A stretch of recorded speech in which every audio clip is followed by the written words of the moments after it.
नमस्कार, मैं हूं अर्चित और आप देख रही हैं 29 न्यूज। तो चलिए रुक करते हैं इस खास खबर की ओर। पश्चिम बंगाल विधानसभा चुनाव 2026 के दूसरे चरण का रण अब पूरी तरह से सज चुका है, लेकिन इस बार का चुनाव सिर्फ विकास या दावों पर नहीं बल्कि एक गहरे हिंदुत्व अंडर करंट की ओर इशारा कर रहा है। राजनीतिक गलियारों में चर्चा है कि क्या बंगाल की धरती पर इस बार नारों की सियासत बाजी पलटने वाली है। अगर हम धरातल की स्थिति को समझे तो एक दिलचस्प बदलाव देखने को मिल रहा है। चुनावी रैलियों में जय महाकाली के उद्घोष से लेकर जय श्री राम के नारों तक का सफर अब दूसरे चरण के मतदान में निर्णायक भूमिका निभा सकता है।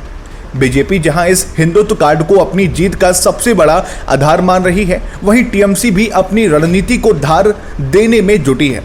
जानकारों का मानना है कि टीएमसी के कार्यकर्ता और नेता माहौल को अपने पक्ष में रखने के लिए हर संभव कोशिश कर रहे हैं, लेकिन बीजेपी का आक्रामक प्रचार मतदाताओं के एक बड़े वर्ग के बीच अपनी जगह बना रहा है। दूसरे चरण की सीटों पर धार्मिक ध्रुवीकरण और सांस्कृतिक पहचान का मुद्दा छाया हुआ है। बीजेपी ने स्थानीय देवी देवताओं और बंगाली अस्मिता को जय श्री राम के साथ जोड़कर एक नया समीकरण तैयार किया है। इसके जवाब में ममता बनर्जी की पार्टी अपनी मां माटी मानुष की छवि और क्षेत्रीय गौरव के जरिए हिंदुत्व की इस लहर को रोकने का प्रयास कर रही है। क्या ये अंडर करंट साइलेंट वोटर्स के जरिए सत्ता का रुख बदल देगा या फिर बंगाल की जनता इस बार किसी और ही मुद्दे पर मोहर लगाएगी? चुनाव के इस नाजुक मोड़ पर हर एक सीट की लड़ाई अब अस्मिता और नारों की जंग बन गई है।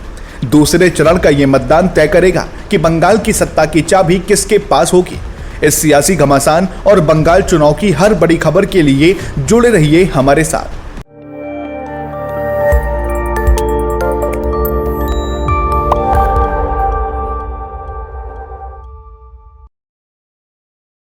नमस्कार, मैं हूं अर्चित और आप देख रही हैं 29 न्यूज। तो चलिए रुक करते हैं देश और प्रदेश की मुख्य 10 बड़ी खबरों की ओर।